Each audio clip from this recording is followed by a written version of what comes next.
अगर आप ये समझ रहे हैं कि डेंगू को सरकार ख़त्म करेगी या ये फॉगिंग से ख़त्म होगा या फिर वो किसी स्पेशल व्यक्ति के थ्रू ये होगा, फिर ऐसे नहीं होगा। इसके लिए हमें खुद जिम्मेदारी लेनी पड़ेगी। और जिम्मेदारी किस तरह से लेनी पड़ती है मैं आपको बिल्कुल सिंपल शब्दों में बताता हूँ। डेंगू का जो लार्वा है वो एडल्ट बनने में 7 दिन लेता है, सिर्फ 7 दिन। और उसके लिए चाहिए जरा मौसम में गर्माहट, जरा टेम्परेचर और ह्यूमिडिटी। जो अभी डेंगू अभी हो रहा है, ये इस समय डेंगू का जो मच्छर है उसकी काटने की क्षमता अभी जरा कम हो गई होगी, लेकिन वो है वातावरण में। बट ये पुराने ही अभी जो सिम्टम है वो चल रहे हैं। आपको क्या करना है, 7+1 एक जो हमने एक मॉडल बनाया हुआ है, 7 दिन तक अपने घर में। और दूसरी बात इंपॉर्टेंट मैं बताऊंगा कि मच्छर जो है 300 से 400 मीटर तक उड़ सकता है।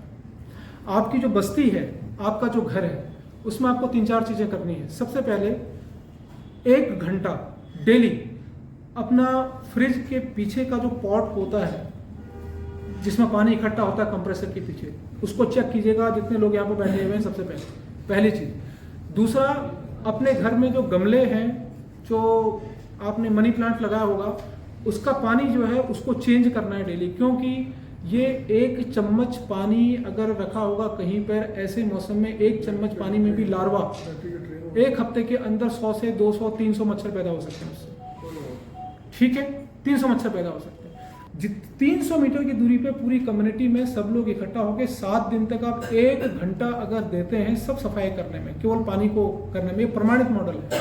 तो आपने क्या किया, आपने मच्छर की उसकी जो वंश है खत्म कर दिया। क्योंकि आज अगर इस पानी में यहाँ पे भी अंडे हो सकते हैं और आर्द्रता चाहिए बाहर, मच्छर पनप जाएगा। अगर मैंने इस पानी को आज फेंक दिया तो फिर मैंने अगर यहाँ पे इसमें लार्वा भी हो गया तो इसका वंश खत्म कर दिया, तो 7 दिन के लिए तो नहीं होगा।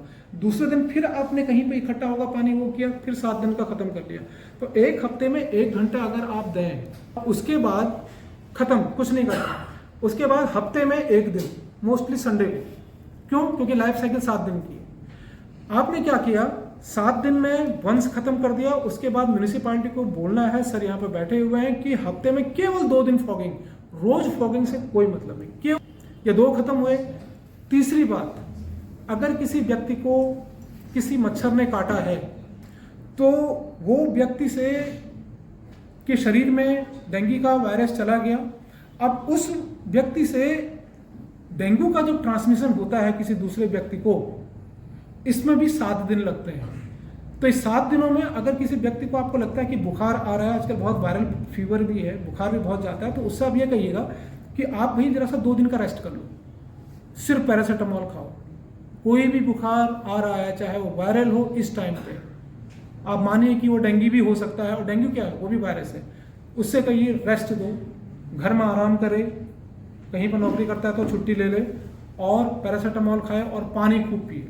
2 या 3 दिन तक घर में बैठेगा, उसका आधा वैसे ही ठीक हो जाएगा। ये कहिए कि पूरा का पूरा कपड़े पहन ले, अभी तक कुछ दिन रहे, क्योंकि उस व्यक्ति से जिसको बुखार है उससे मच्छर किसी दूसरे को ना काट सके। और दूसरी बात, जो मच्छर काटेगा व्यक्ति को, आज मैंने काट लिया, जैसे किसी मच्छर ने काट लिया, मुझे डेंगू है, और वो इन्हें ऐसा नहीं कि कल ही इनको डेंगू हो जाएगा, वो भी 7 दिन लेता है। 1 दिन में नहीं, आज मुझे मच्छर ने काट दिया कल इनको हो गया, नहीं, वो भी 7 दिन लेता है। इसीलिए मैंने कहा कि 7 दिन में वंश भी खत्म करो और 2 दिन फॉगिंग कर लो। जो उड़ रहे हैं, जो एडल्ट हैं, वो भी मरेंगे, और जो नीचे हैं उनका तो वंश आपने खत्म कर दिया। और डेंगू का प्लेटलेट्स चढ़ाने से कोई मतलब नहीं है। कब? जब किसी व्यक्ति को डेंगू हो गया, होने दो, जब हमने कोविड झेल लिया तो डेंगू क्या। लेकिन डिस्क्लेमर लगा रहा हूं, अगर किसी व्यक्ति को बुखार बहुत तेज आ रहा है, सर दर्द भी हो रहा है, वायरल भी हो सकता है, डेंगू भी हो सकता है, क्या करना है, क्या बताया था मैंने, 2 दिन रेस्ट, आराम से टीवी देखना है, और पानी खूब पीना है। नारियल का पानी मिल सकता है तो पी लीजिए। कुछ लोगों ने मेरे नारियल के पानी को मजबूरी समझ ली कि नहीं नारियल पीना ही, ऐसा नहीं है। अब घर में नींबू चीनी नमक का पानी पीजिए, ORS का पानी पीजिए, नारियल मिल जाए तो अच्छा, नहीं मिले तो पानी तो पीजिए। अगर कोई परेशानी नहीं, पैरासीटामोल लेना और दवा नहीं लेनी है, कोई एंटीबायोटिक्स नहीं लेना।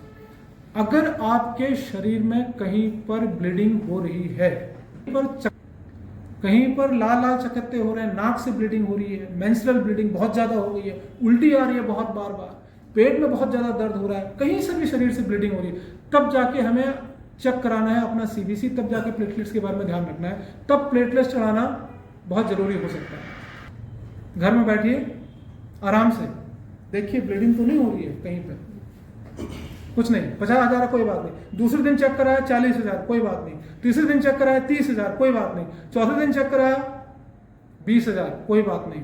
अब जिस दिन 50,000 आपके होते हैं उस दिन आपको मेरी बात याद रखना, घर में आराम से बैठना है और पैरासीटामोल लेते रहना है, पानी खूब पीना है, पानी खूब पीना है, पैनिक नहीं होना है बिल्कुल। अगर आप इतना करेंगे ना तो तीसरे दिन आप कराएंगे तो आपका 70,000 80,000 अपने आप चला जाएगा। क्योंकि डेंगू की जो फेज है ना, वो स्टार्टिंग की फेज जो फिब्राइल फेज होती है उसमें होता है, उसके बाद रिकवरी फेज में धीरे धीरे बढ़ जाता है।